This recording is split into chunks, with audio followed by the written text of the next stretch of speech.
विश्व स्वास्थ्य संगठन इस हफ्ते भारत के स्वदेशी कोरोना टीके कोवैक्सीन को मंजूरी दे सकता है। इसका प्रोडक्शन हैदराबाद की कंपनी भारत बायोटेक कर रही है। इससे भारत सहित दुनिया के कई देशों में कोवैक्सीन लगवा चुके लोगों को फायदा मिलेगा।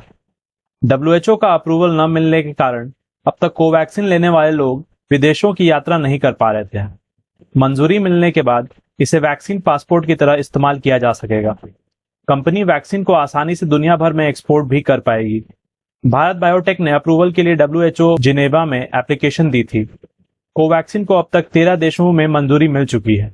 कोवैक्सीन को भारत बायोटेक और Indian council of medical research ने मिलकर बनाया है। फेज 3 क्लिनिकल ट्रायल्स के बाद कंपनी ने दावा किया था कि वैक्सीन की क्लिनिकल एफिकेसी 78% है, यानी यह कोरोना इन्फेक्शन को रोकने में 78% इफेक्टिव है। अच्छी बात यह है कि जिन्हें ट्रायल्स में यह वैक्सीन लगाई गई थी उनमें से किसी में भी गंभीर लक्षण नहीं दिखे, यानी गंभीर लक्षणों को रोकने के मामले में इसकी इफेक्टिवनेस 100% है। आईसीएमआर का दावा है कि यह वैक्सीन सभी तरह के वेरिएंट्स पर कारगर है, यानी न केवल यूके, ब्राजील और दक्षिण अफ्रीका वेरिएंट्स बल्कि भारत के 10 से अधिक राज्यों में सामने आए डबल म्यूटेंट वेरिएंट पर भी यह असरदार साबित हुई है। डब्ल्यूएचओ की इमरजेंसी यूज लिस्टिंग में महामारी जैसी पब्लिक हेल्थ इमरजेंसी में हेल्थ प्रोडक्ट की सेफ्टी और इफेक्टिवनेस को जांचा जाता है। डब्ल्यूएचओ ने फाइजर की वैक्सीन को 31 दिसंबर 2020 को, ऑक्सफोर्ड एस्ट्राजेनेका की वैक्सीन को 15 फरवरी 2021 और जॉनसन एंड जॉनसन की वैक्सीन को 12 मार्च को इमरजेंसी यूज अप्रूवल दिया था। डब्ल्यूएचओ के मुताबिक इमरजेंसी स्थिति को देखते हुए जल्द से जल्द दवा, वैक्सीन और डायग्नोस्टिक टूल्स विकसित करना और अप्रूव करना जरूरी है, वह भी सेफ्टी, एफिकेसी और क्वालिटी के मानकों पर खड़ा रहते हुए। यह असेसमेंट महामारी के दौरान व्यापक स्तर पर लोगों के लिए इन प्रोडक्ट्स की उपयोगिता सुनिश्चित करता है।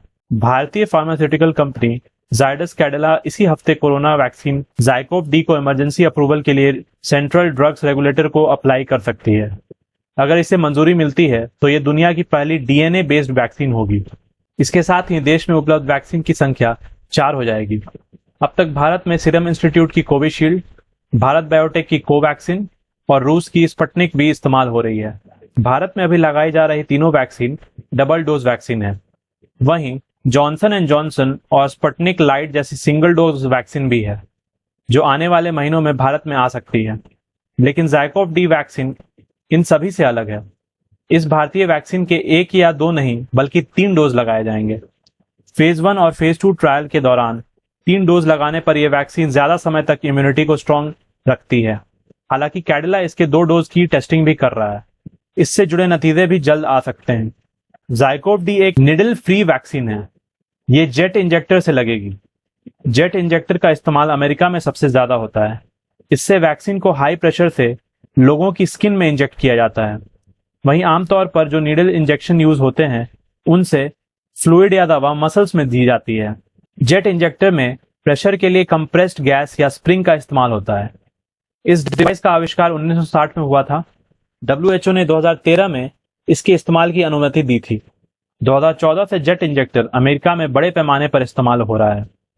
इसके साथ ही यूरोप, अफ्रीका और एशिया के कुछ देशों में भी इसका इस्तेमाल होता है। सबसे पहला फायदा जेट इंजेक्टर से वैक्सीन लगाने का यह है कि इससे लगवाने वाले को दर्द कम होता है, क्योंकि ये आम इंजेक्शन की तरह आपके मसल्स के अंदर नहीं जाती।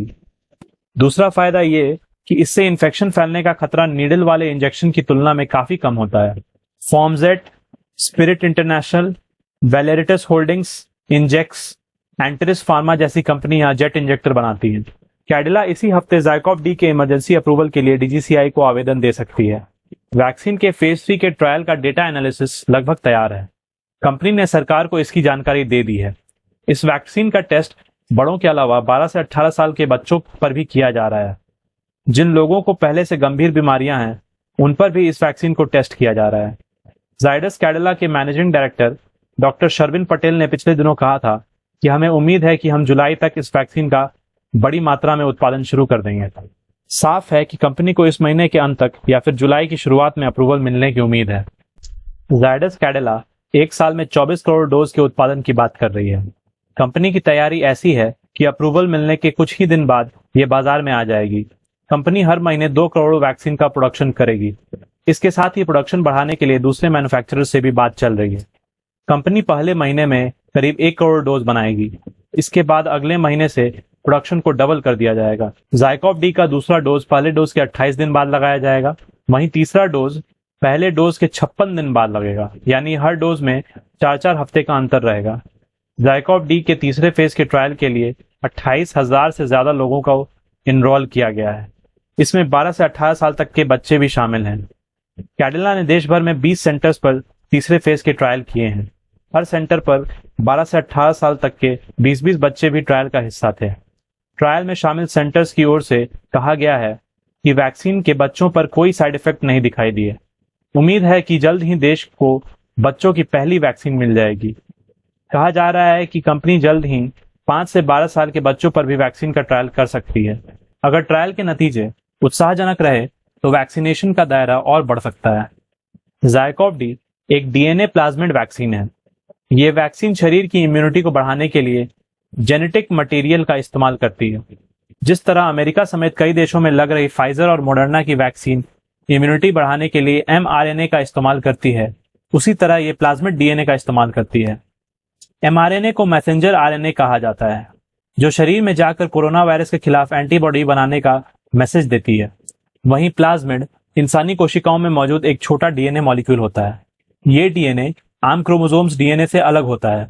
प्लाज्मिड डीएनए आमतौर पर बैक्टीरियल सेल में पाया जाता है और स्वतंत्र रूप से रेप्लिकेट हो सकता है।